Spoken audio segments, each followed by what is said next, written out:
This is Down to the Wire 513. Everybody else can shut up. It is time. Ooh, Fly Man Ring. Back in the building, man. Yo, we in the building. We back.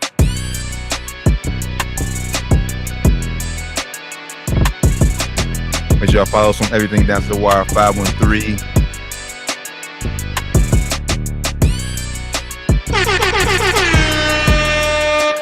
Yo, Down to the Wire 513 Sports and Spirits Friday. Happy Friday, everybody out there, first and foremost. Good brother, how you feeling today? Hey, man, feeling good, feeling great. How are you, bro? I'm all right, man. I'm all right. I'm just gonna say this to start off the show. I just seen this just flash across my TV here. Those folks in that boat, y'all better get the water. Leave them orcas alone. And stop playing in the ocean. Everybody out there. Everybody. Stop playing in the ocean, man. RIP to the passengers that was on the Ocean Gate submarine. We talked about that a little bit on Wednesday's episode 288, Down to Wire 513. Go check that out. Everybody watch your podcast or listen to your podcast. Go check that out. But RIP to those folks, man. Stop playing in the ocean, bro. Yeah. They said it's a different world out there, man. They was having boat races and they got these killer whales attacking the boats. It's like it's a different world out there, man. Stop playing in the ocean. The ocean, like I said, is a totally different beast. Totally different world, man. Totally different world. So, like I said on the show Wednesday, if I got to go underwater to see something or have fun, I ain't going. I'm not doing it, man. Especially if it's not in like no pool or nothing, man. Like I'm not about to hop in the middle of the ocean to where something happens to this thing I'm on. I can't swim to no shore. It's impossible from the middle ocean. This is over. It's over. Yeah. So no way. Don't play with that water. It's the message we trying to get across to y'all. Stay out the ocean, man. But nonetheless, Down to the Wire 513 Sports and Spirits Friday. Make sure y'all tap in with us. Everything Down to the Wire 513. Like my brother said, episode 288 is out now wherever you get it. Some of the stuff we talked about got old real fast. Real fast, but most of it is still relevant to what's going on. We previewed the NBA draft. We made our cases for Brandon Miller and Scoot Henderson going number 2. Which we'll touch here momentarily. Recap the draft momentarily, but I think slightly bigger news. Kind of came out of nowhere too. Chris Paul. We talked about it Wednesday how he got moved from Phoenix to the Wizards for the Bradley Beal situation. Yeah. Now it seems he's headed back out west. Headed back out west to a rival. Would you say? Yeah. I would call it a rival. You know, going out west. If you haven't heard, to the Golden State Warriors. Golden State Warriors move off Jordan Poole and his 4-year, $130 million contract starting this season. Mm-hmm. Which is the reason, you know, all the experts saying it's the reason they made this deal was to move off of Jordan Poole's contract. Interestingly enough, Chris Paul makes more than Jordan Poole this season. For the first year that $130 million deal, Jordan Poole would have got paid $28 million this year. Chris Paul is getting paid $30 million this year because now he's getting that full year of his contract, that full year of his salary. So I mean, if you looking at, you know, the cap, it's definitely a good move for them in the future, depending on what they do with the other players. Definitely added to the tax bill for this year, though. And I think, in my opinion, got worse. Yeah, we talked about a little bit off air before we hopped on here, man. I think Golden State got worse. No disrespect to Clay and Steph. I think they got worse, especially defensively. And it also, I think that all signs showing that they're about to give Draymond whatever number he wants for his contract, which he put on his IG that he says he's easily worth $100 million in this market. He's crazy. I'm calling cap on that. He's crazy. And you got older. Like Chris Paul is way past his prime. We thought he was done 2 years ago. Is fortunate enough he stayed healthy most of the season last year, but he fell out again during the playoffs when they mostly need him. He wound up missing again. So as he always does, it seems like, right? Yeah. I mean, if go say you think you want to make another deep playoff run, Chris Paul isn't the answer. They did make a move that I do like, and we'll talk about it here momentarily. But as far as the Chris Paul trade, man, I don't like it. I can just picture a starting lineup of Chris Paul, Steph, Clay, Wiggins, and Draymond. That's way too fucking small. Way too small. And if you're thinking about not starting one of those guys, it will have to be Chris Paul or Klay Thompson. I'm not moving Wiggins to the bench. Or Draymond Green. If you want to move Draymond to the bench, well, it gotta be one of them. You have to start Looney in that lineup. He's a beast on the glass. I just don't see the fit here. Golden State plays, a fast-paced offense. They play best when they're playing a fast tempo. Chris Paul slows the game down. Especially, back in the day when he was in his prime, he played a fast-paced offense. But now in his latter years of his career, he definitely plays a slower-paced offense, and he has hamstring problems. Like hamstring problems and playing that fast-paced offense is not a good mix, in my opinion. So let's say plan on switching up, how they play a little bit, or he plans on not getting injured, which he can't really control that.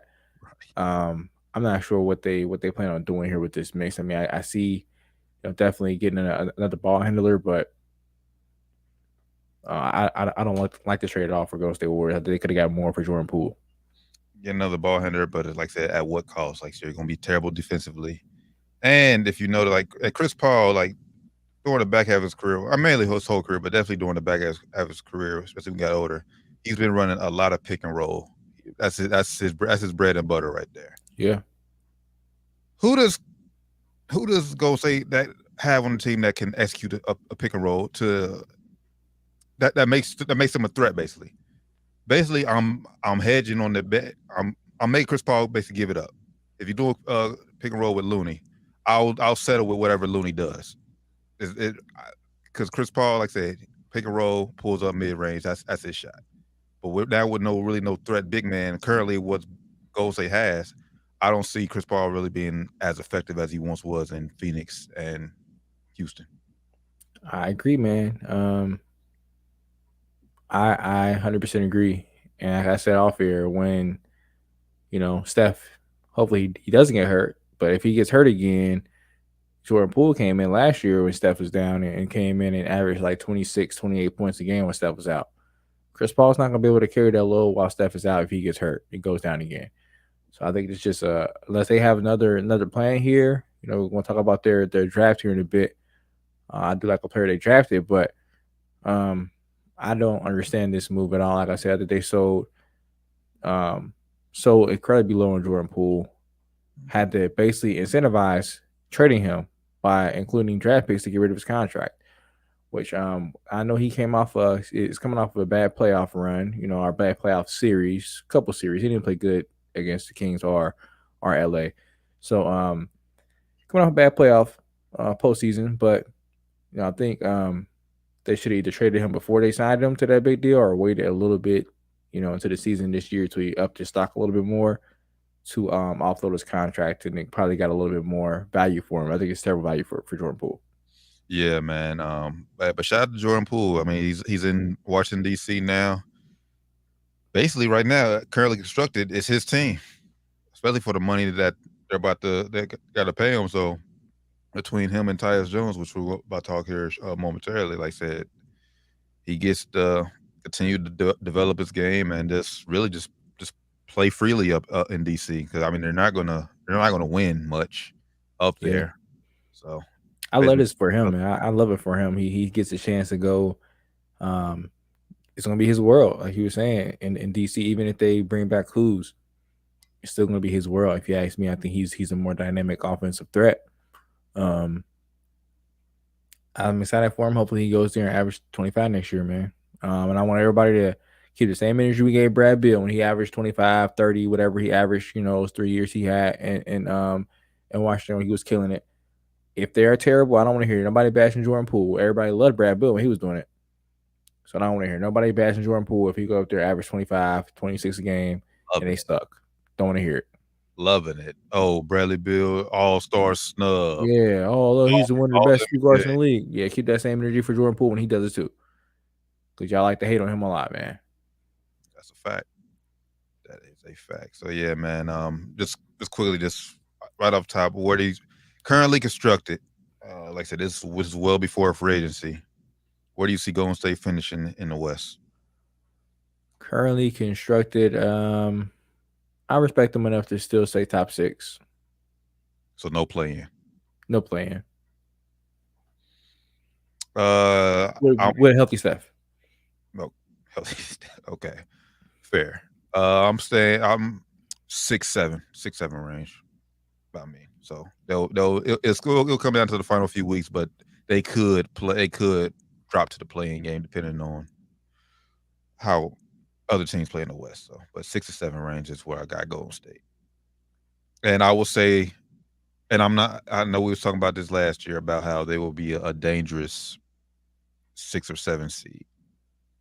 No, not with this team this year. No, currently constructed anyway. Golden State. Yeah, I wouldn't fear Golden State. Yeah. I wouldn't really fear them either at this point. Like I said, Jordan Poole was unless they get a big jump from Jonathan Kuminga and Moses Moody. Jordan Poole was a very dynamic scorer, and playing off Stephen Curry and Clay when he gets hot, it's not easy to replace that. And Chris Paul does not bring what Jordan Poole brings at this stage of his career. He just doesn't provide that. Now, Jordan Poole also doesn't provide things that Chris Paul can provide, but in my opinion, the Golden State Warriors needed more of what Jordan Poole provides than what Chris Paul can give them. That's a fact. And I like I say, I'm keep harping on it. I'm not saying Jordan Poole is the greatest defender out there, but he's worse. Chris Paul is worse, much worse. Yeah, Warriors fans are mad at Jordan Poole for falling asleep on defense. Be ready for Chris Paul, man. I know people think Chris Paul was at one point in his career a great defender, but those days are well past him. Now he will give you more effort than Jordan Poole gave you on defense, so I'll give him that. So it won't be. I don't think it'll be that big of a drop off defensively. I just think Jordan Poole just brings electrifying plays to the game. Well, Chris Paul brings a little bit of that too, but not to the level at this stage of his career that Jordan Poole can do it, man. It's just the way it is. I don't really see how he can do. I mean, he's well past his prime, and for me, like I said, without a true big, but like I said, there is a guy on the team that they acquired in the trade that I like that could provide that spark and could be the pick and roll. Chris Paul's pick and roll guy. We'll talk about him here shortly. We mentioned briefly about how Tyus Jones is now in Washington. Some breaking news, the latest news in the Porzingis deal. I said when we got off Wednesday, it was a 3-team trade involving the Celtics, Clippers, and the Wizards. About 30 minutes after we got off. Yeah, like 30 minutes, maybe less than an hour after we got off. That trade broke down. Due to Malcolm Brogdon's injury. I guess what he's dealing with injury wise. Yeah, injury. Yeah. But so now they had to get a new team involved, and it was the Memphis Grizzlies. And new team involved, switch the player up, switch the guard up they got rid of. This was very impactful for Boston team and for the fan base, man. This is a very, very impactful trade. So Boston sends Marcus Smart to the Grizzlies.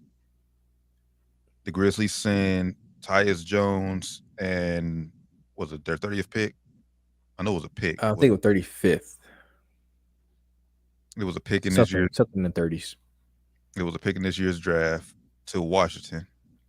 And obviously, Boston still gets Kristaps Porzingis. Signed a trade, too, so he got a new deal. Yeah. You got numbers on this deal? I ain't see numbers in this deal.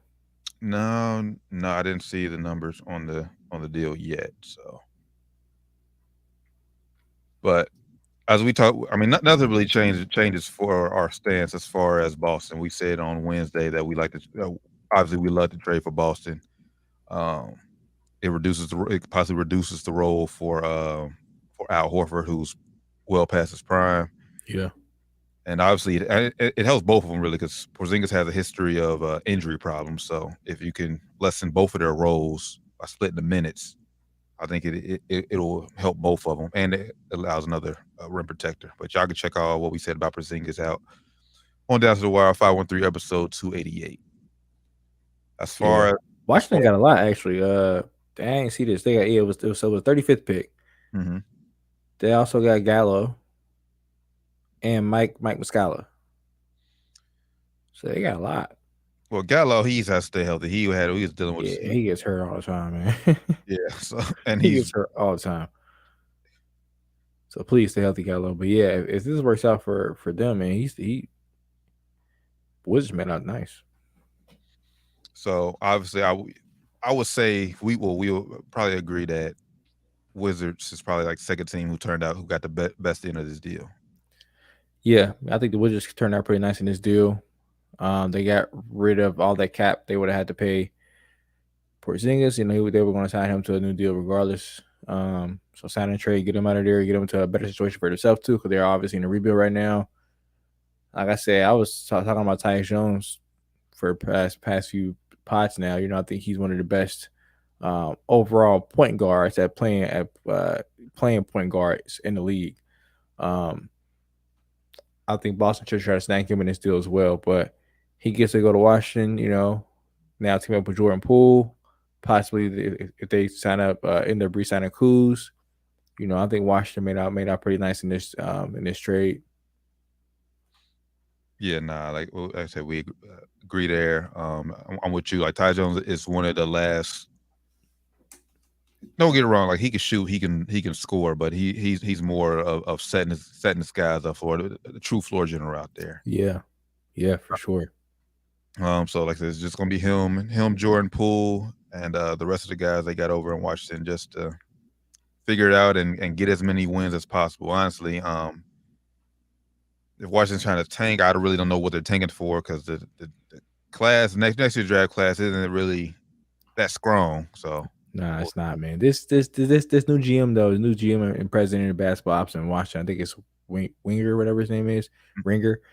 He's doing a really good job trying to clean this up. Of course, he had to sell Porzingis and Bill for pennies on a dollar, which is not really what you want to do, but they waited too long to get rid of those guys, so he really had no choice but to do this. Had a good draft, recouped some good talent out of this, ended up flipping Chris Paul for Jordan Poole, which is a great deal, I think. So and then now I got, like I said, Tyus Jones teaming up with them. Possibly might go out there and get cool. So I like it, man. I like it for Washington. I do not like it for Memphis. No disrespect to Marcus Smart, but I think that they actually got worse as far as them team needing a point guard situation. That was the knock on them we had up in Boston. We think they needed a true point guard. He didn't provide that as far as getting Tatum and Brown in the right spots. He didn't provide that. He wasn't a true floor general. As much as he tried, he just wasn't a true floor general. Locker room leader, I'll give him that. He'll definitely bring that down to Memphis. Basically, upgrade from Dylan Brooks from that standpoint, provides toughness and all that. But as far as what Memphis needs, as far as point guard, like I said, they definitely declined in that area. And you mentioned it off air before we hopped on. If they do decide to go a lineup with Bane, Smart, and Ja, man, oh man, that's defensive suicide right there, man. I mean, I know you got Jaren Jackson Jr. and Steven Adams in the paint, but geez, oh peace. Yeah, if you got, like I said, if you run up against Denver specifically, good luck, because that front court is huge and they play big guards. So Denver and Phoenix, yeah, good luck with that, man. I agree with everything you said there about the Memphis Grizzlies in this trade here. Don't love it at all. You got to upgrade from Dylan Brooks if you're trying to replace that, but you got rid of Tyus Jones, so you had nothing to replace that with. I think they were actually better with Tyus on the court than they were with Ja on the court, honestly. So you get rid of your best point guard for a guy who plays solid defense and can shoot better than Dylan Brooks. So he's an upgrade from that standpoint. You know, like you say, he's a great leader. So he's going to be a much better guy to have in the locker room there. Possibly, you know, help get Josh on the right track on the right track. But you didn't really improve on the court, which really needed to do in Memphis. Like you don't, you need to improve in the locker room as well. But you could have did that at a lesser cost than this costs you right now, because and then also with John missed the first 25 games of the season, Right. you needed Tyus Jones come in there and be that steady hand. You were great with him. He was the main reason why you were so good when Ja was out. He was the main reason why, because he came in the game and made sure everybody got the touches, made sure everything was going smoothly, did what he needed to do offensively when he needed to score, and play solid defense as well. Then turn the ball over. Marcus Smart's going to turn the ball over a lot. Boy, we saw. I mentioned it not this past playoffs, but playoffs 2022. He tried his best losing in Game 7 in Miami. Tried his best. Man. Tried his hardest losing that game. So that's not what they need on the court. But in the locker room, like you said, huge, massive upgrade, huge, massive win for the franchise in the locker room and off the court. Because Marcus Smart is great, role model, great NBA vet. You know, he's somebody you want to definitely look up to if you're a young player coming in the league. Yeah, but you're like you just said, you got to take your lumps and bruises with Marcus Smart. Like I said, he may go out there and occasionally give you a 25, maybe a 30-point game every once in a while. But like I said, he'll have some bonehead mistakes, especially late in games, if you're relying on him with the ball in his hands. Yeah, man. Yeah, but maybe he won't do that in Memphis. Maybe he'll, because now he's looked at there as maybe a little bit higher on the totem pole than he was in Boston. So who knows? Maybe he'll change that. But from what we've seen so far in his career, he's not going to provide that for them. Right. Yeah, we'll see, man. But not saying, like I said, just out of this trade, Memphis came out the worst. I mean, I still think Memphis, when Ja gets back, and as long as Steven Adams comes back healthy, I still think Memphis can still finish easily a top 5 team in the Western Conference. Yeah, and Brandon Clark, he's gonna probably be out the whole season. He had a torn Achilles, so he probably gonna be out the rest of this whole season coming up. Probably not the whole thing, most of it. Yeah, it may not be the year for them, man. Unfortunately, depending on what they do in free agency, I think they do have some cap space to work with, but yeah, man, I don't know what they're gonna end up doing. We'll see. Well, NBA free agency is 1 week away, so cannot wait for that. Obviously. This is Down to the Wire 513 Sports and Spirits Fridays. Make sure y'all tap in with us. Everything Down to the Wire 513. All our socials is scrolling across the bottom of your screen. Last night, NBA draft went down, man. As we promised y'all on Wednesday, we're going to give some of our sleepers that we liked in this draft. So once everything was done, just first and foremost, were you shocked that Brandon Miller went number 2 overall? No, I wasn't shocked at all. Like we said on Wednesday, I think Scoot is the better player right now. I think probably the overall better prospect, slightly probably. Like I said, I think Brandon has a higher ceiling, but I think Brandon's better fit there right now. Like you said, they have Melo already, and they need shooting. They were one of the worst teams in the league last year when it came to 3-point percentage. And he's a wing that can shoot. He's 6'9". He can handle the ball a little bit, but his bread and butter right now is catching and shooting. So I think he'll definitely come in and immediately be an impact on that end. And maybe he can become like a Trey Murphy is for New Orleans, where he kind of comes in first year. Maybe he's more of I think he's a little bit more versatile than Trey Murphy was his rookie year, but maybe he's more of a shooter his first year, and then as the career grows, he adds to his bag, gets more confident going to the rim, and get more confident in half court handling the ball. We'll see him grow more and more. Yeah, and obviously, like I said, 6'9", they add more length. You already got to deal with a 6'8", 6'9" point guard in Melo. Yeah, you add Brandon Miller to the mix, so let him get his feet wet and find himself in the NBA. Hornets fans, I'll just say this: you're going to see a lot of Scoot Henderson highlights this year. I compare it to how Lakers fans, how the rest of the NBA, they thought Kuz was going to ultimately end up being a better player than BI because Kuz came out hot and ball. Tatum. Well, yeah, don't forget true. Tatum. I think it was same draft, right? Him and Tatum same draft. Yeah. Mm-hmm. And I remember it was, oh my God. We talked about the Facebook group, guys. People on the Facebook debate groups and Facebook sports talk groups.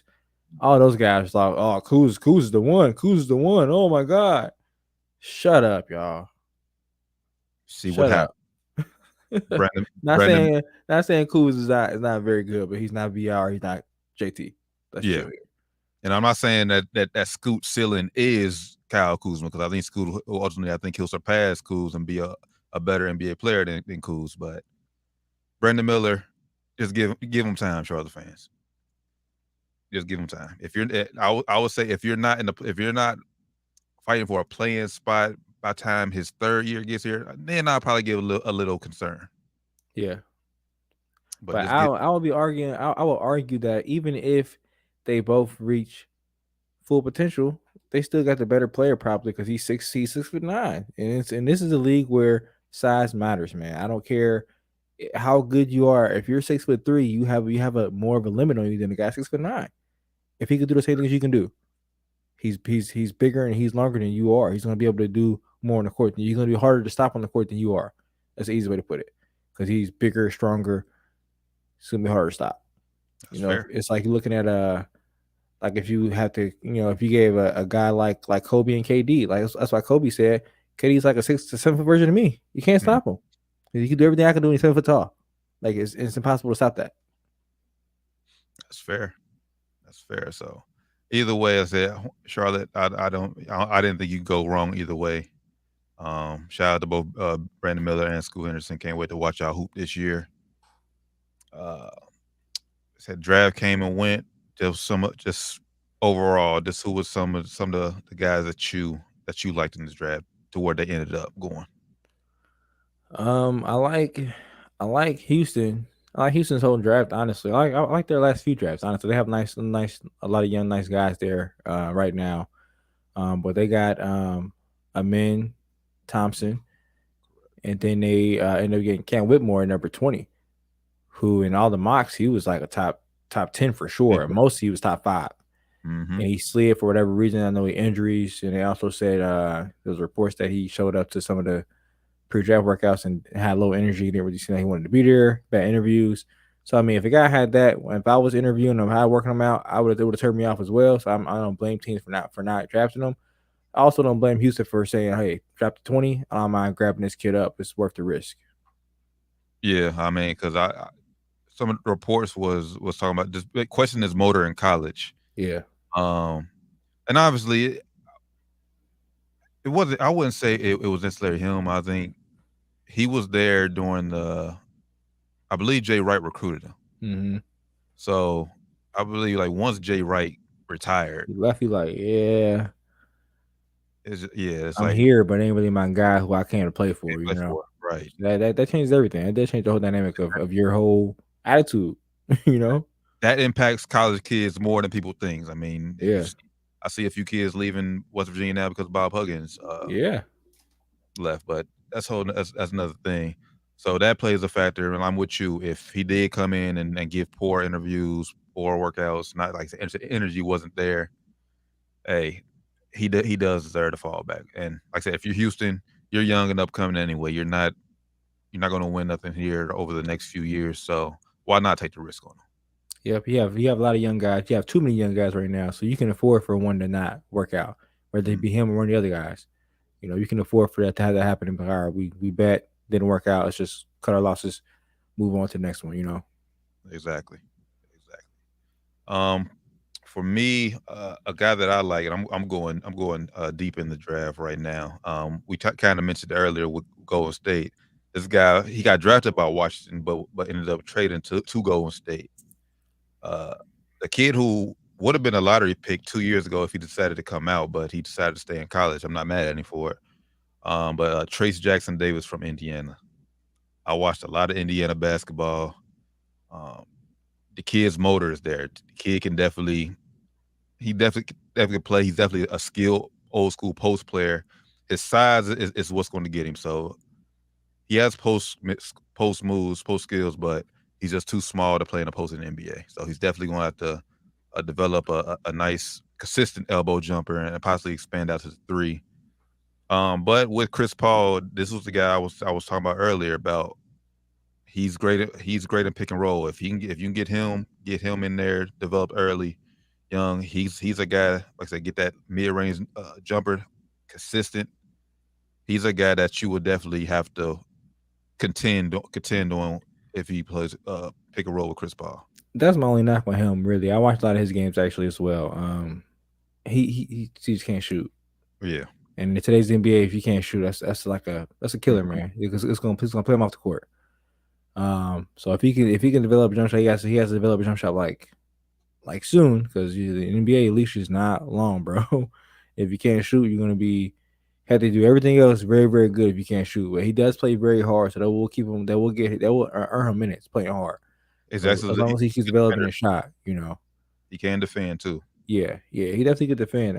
How tall is he? 6'10"? 6'9". 6'9". So yeah, he's a little undersized for depending on how you want to play. But like you said, he has a motor, man. So I like him. I'm looking at the draft order right now. Other guy I liked was dang, this thing just put off my phone. Where'd you go? Jaime Jaquez went to the Heat. UCLA. Yep. Yeah, I liked him a lot. I like him for their team. I think he's going to be able to come in and play for them immediately, especially with their team. They don't have a lot of draft picks at all. A lot of drafted players. He's going to be able to come in and play immediately. I also liked Bilal Kualabi. I don't know how to pronounce his last name, but he played with Wemby on Mets 92. Bro, this dude is nice. He got drafted number 7. He got traded to the Wizards. Yep. He's nice, bro. He's nice. Look out for him. It's gonna be a bit of a project, but the Washington Wizards have time now. You know, he's one to look out for. I like him a lot. Yeah, I'm going number 16 with Utah. Keontae George from Baylor. Watched a lot of Baylor games as well. Big 12. I'm a Big 12 basketball fan here, so I watched a lot of Big 12 basketball this year. Baylor was featured a lot. He's very streaky. I'll give you that. So he definitely get his shots up, but if he's not on, he will hurt you. Yeah. That's one thing I was going to bring up. Like his efficiency is like yeah. Efficiency is definitely spotty, but if he gets hot, man, he has elite space creation, man. He can create space against anybody. For sure. I'm not sure the situation with Lauri Markkanen. I know he's over serving his country right now. I'm not sure. Does he have to do like whole 4 over there before he can come back? I think he'll be back before the season starts. Okay, yeah, I know he's over there serving right now. Yeah. But, shout out to Lauri, man. That's huge. That's big. I like that. I like this move for Utah. Like I said, create his own shot. Underestimated playmaker too. I think he can definitely create plays for others. So I like that. The Lakers guy that we got, the Lakers, Jalen Hood, Shafino. He nice, bro. I like our draft a lot. He's nice, and we got some nice players that didn't get drafted we picked up. But yeah, I like him a lot. For him, my only knock gets him. He could go off like in college. He also played for Indiana. He'll go off for 30. He's streaky too, though. But the next game is like, where he at? And He's streaky as hell. He's streaky as hell. But I like his pairing. I like his pairing with Bron. I like that too. You brought up the Warriors. I like who they got at 19 too. Brandon, I don't know how to pronounce his last name. The kid from Santa Clara. He's nice as well. I know he didn't play against the best competition in Santa Clara, but he's one to look out for as well. He's nice. Lefty, can shoot. Something else I was going to bring up. I forget. I was going to bring up somebody else. I forgot. Oh, I know. All right. Well, it's 2 more guys that I like. I think we'll both agree on this one. They got to steal with this one. I know you're going with this one. Our guy. Imani Bates. Shout out Imani Bates, man. Shout out Imani, man. In Cleveland, I know Cavs played Pacers a few times, so we'll get to definitely check you out. We're supposed to go. You're supposed to go to the Miami game in Oxford. We're gonna be in special games for sure to check you out, man. For sure, man. Hey, Cavs, hey, got to steal.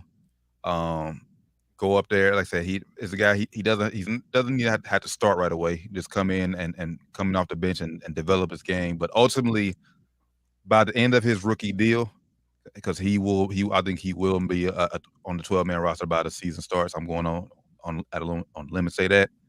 But by the time his rookie deal is up with the Cavs, he will be a starter and he will be a playmaker for the Cavs. He will be a reason for Hey, winning. I heard you, T. I don't know. That's gonna be a stiff goal to reach because Cavs are a very good team. They were what, the 4 seed, 5 seed in the East. So they're a top playoff team, one of the top playoff teams. So it's going to be a hard feat to achieve, but he's definitely talented enough to do it. Has to work on the shot selection, and getting a little stronger. For but sure. Man, I'm excited for Monty Bates, man. Happy he got drafted. So Worked his way back onto the draft boards. Everybody's all he dropped, but he didn't draft. He worked his way back onto the draft boards. Y'all pay attention to college basketball. He was off draft boards last season. That's a big fact. So I'm with you. That's why I said by the time his rookie deal is up, usually he gives 4 years. Yeah, so, like 4 years. So, well, second round might be a little different. Sure. So depending on how it goes, he might get to get on a 2-way contract and then work his way up to the roster, depending on how things work out. But he's gonna be working like kind of like Austin Reeves is doing right now with the Lakers. Correct. But yeah, I'm with you. Shot selection has to definitely improve. Has to improve. And obviously your attitude, because that was one thing we talked about. Like, hopefully at this level, you won't get frustrated if your teammates are missing shots or whatever. Honestly, you can't do that at this level because they're all vets. They've been here longer. Yeah. Yeah, you lucky to be here right now. Yeah, we keep it at 100. You're lucky to be here. So for me, I like that. I think that's a huge deal for the Cavs. And then for me, this is just a good story, heartfelt story for me. Keontae Johnson, the Thunder kid. He started off in Florida. He had a heart condition that he had missed his, I believe it was his junior year at Florida, but battled his heart condition and then got back on the court, transferred to Kansas State, and he was the reason Kansas State went on a huge reason why Kansas State went on a run this past year in the NCAA tournament. That's what's up, man. That's huge. Love experience like that. It's just he's just, I think he'll ultimately be like playing on a 2-way contract most of the time, but if he can work his way onto the Thunder, he's just an energy guy.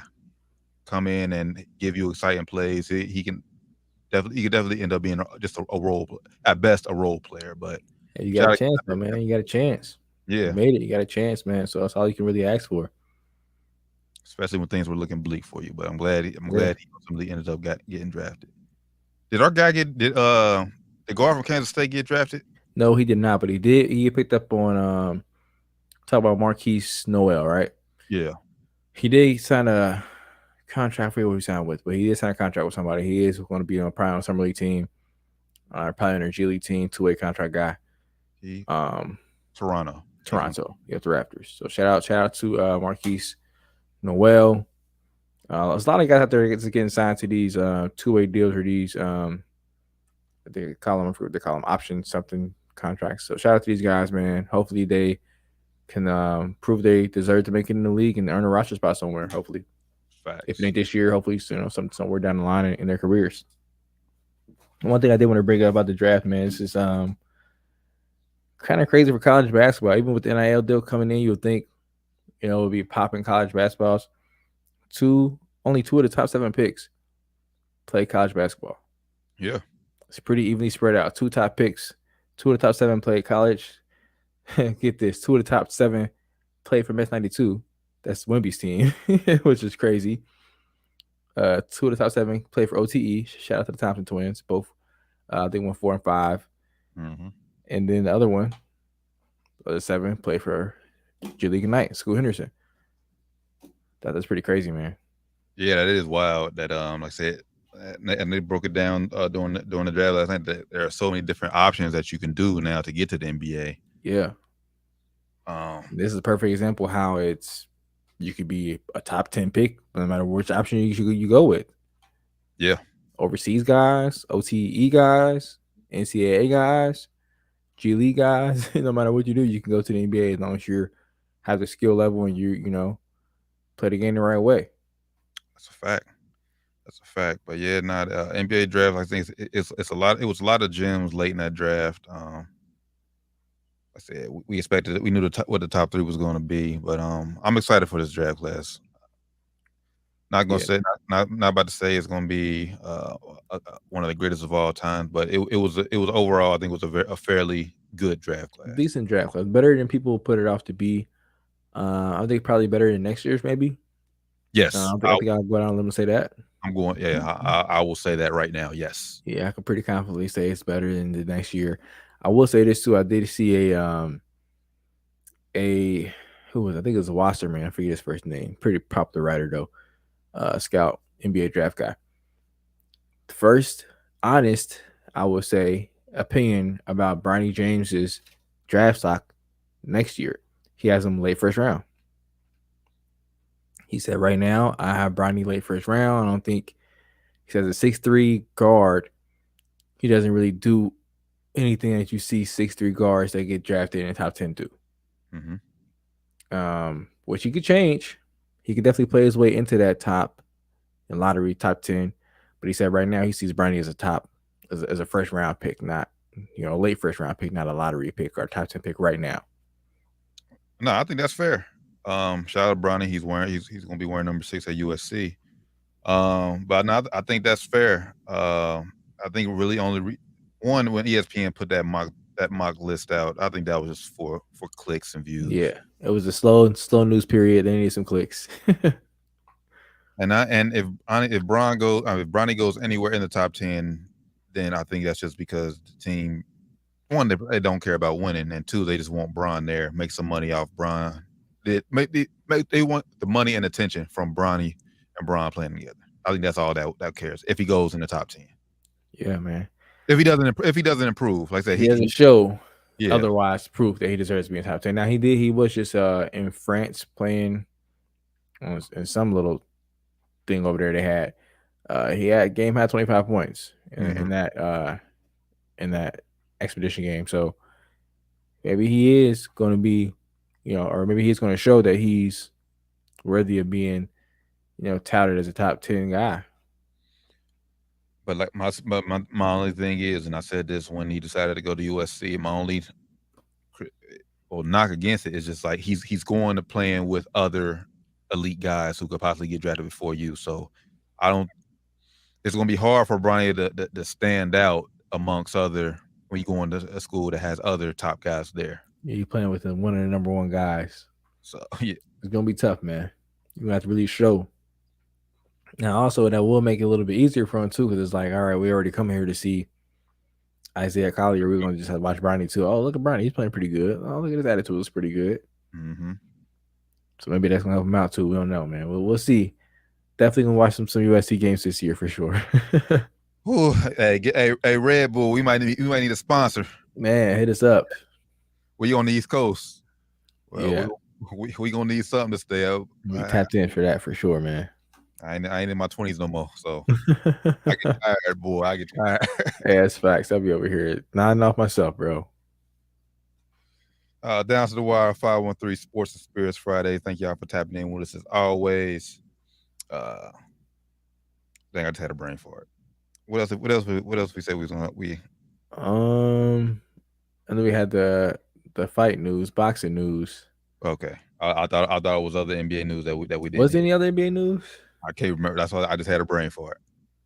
That's why, like I said, we ain't in our 20s no more. I can't remember. I should have wrote it down before the show. So we're human. Nah, we got the Celtics Porzingis news. We got the Chris Paul news, Jordan Poole news. Obviously, NBA draft recap. That was NBA draft recap. I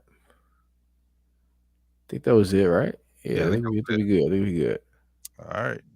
But yeah, last thing we did want to touch on real quick. Canelo, he did sign a three fight deal with PBC Premier Boxing Championships, which that just adds even more to their roster. They have the best boxing roster. Shout out PBC. They are running the sport right now. Yes, straight up. They got the 3 top box office draws on their team right now in Canelo, Errol Spence, and Tank. Not to mention they got I forget. I know Deontay Wilder's one, and then they got a few other heavy hitters on PBC. But I'm with you. Shout out to PBC, man. They running it, man. They are running it. This just smells like trouble for Charlo, Jamal Charlo. Jamal. I can't remember. I don't know which one. One of the Charlo brothers he fighting, man. It smells. We talking about off here. I ain't saying standing too high for him, bro. Right now is rumored September 16th is when it's supposed to go down. And Charlo, he hasn't fought in 2 years, which is surprising me. I didn't even realize it's been that long. Yeah, usually he stay busy, don't he? Yeah. And obviously he's the undisputed champion, so he's like you have to defend your titles. Yeah. So. What's going on, bro? And he said first fight you gonna fight this guy?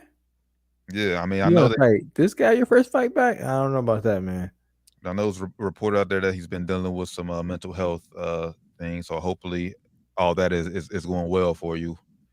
But like, I'm with you, Rand. Like, if Canelo's your first fight without a tune-up, yeah, if you're dealing with mental health stuff, definitely want to make sure you get that right. Because if you don't, Canelo gonna knock that out of you too, bro. You don't want to fight him. The other shit in your mind. Make sure your mind's clear. You fighting this man. And I'm a Charlo fan. I both Charlo twins. I watch all their fights, but Canelo is just different. Yeah, different. So yeah, I'm definitely still gonna be room for Charlo. Yeah, but I'm just keeping it real. It's just being real though. Your first fight, after taking a 2-year layoff. Yeah. This guy be fighting like twice a year, consistently. Since he was 17. Yeah, he don't take years off, so could be dangerous for you, man. Very. But nonetheless, I will watch it. First and foremost, I will buy it. Yeah. So we're gonna buy this fight too. This Spence Crawford. We're gonna buy that fight too. Oh yeah. Gotta respect boxing. Gotta respect the other fighters. By the way, Errol, Terrence, y'all been making the rounds doing interviews. If y'all want to hop on down to where I want to promote the fight, hop on here, man. We might have to do like a live stream. You can't watch the fight live, obviously. Like a live stream when I fight on, where you can talk about the rounds. Can't show y'all the rounds, obviously. Obviously, but, we ain't trying to get YouTube and Facebook to ban us for life. That might be. But nah, I might do that. Even if we can. Should order up there at the studio. Should you have to figure something out? Oh yeah, hey, might have to talk about it a little bit off air. Maybe like figure something out, man. A watch party or something. Yeah, like a little watch party. Y'all invited virtually. You know what I'm saying? If I can't be, we can't invite out to the studio. You can't invite the whole fan base to the studio. Y'all invited virtually. You know what I'm saying? But I mean, we can do. We'll talk. We might have something. Y'all stay locked down to Wire 513. All social medias. We might have something for the Terrence Crawford fight. So live watch event. Yeah. Hey, look, y'all see this big ass TV behind me? We got. I ain't gonna tell you the whole thing, but yeah, keep it locked down. Make sure y'all follow everything. That's the Wire 513 for the latest on that. We might have something for y'all. July 29th. Mark it on your calendars now. So, but yeah, appreciate y'all tapping in with us as always, man. I think that's it. Shout out to the Reds, man. They got a huge series against the Braves right now. They're currently down 5-2 in the second inning. Braves came out hot, smoking. Reds on fire though, man. So are the Braves. Reds run 11 in a row. Braves run 8 in a row. So sheesh. Somebody's streak's about to come to an end tonight. Somebody's fire getting extinguished tonight. Hopefully it's Atlanta, so I can call Cuz and have some bragging rights. Hey man. We need it. But shout out to the Reds, though, man. Appreciate y'all tapping in with us as always. It's been Down to the Wire 513 Sports and Spirits Fridays. Follow us on everything Down to the Wire 513 as always. For the good brother, Flyman Ray and Josh Doc Evans, the Taryn Bland. We'll catch y'all next Wednesday for episode 289, or before then if anything major happens. But until then, y'all have a safe, blessed weekend. We out. Peace.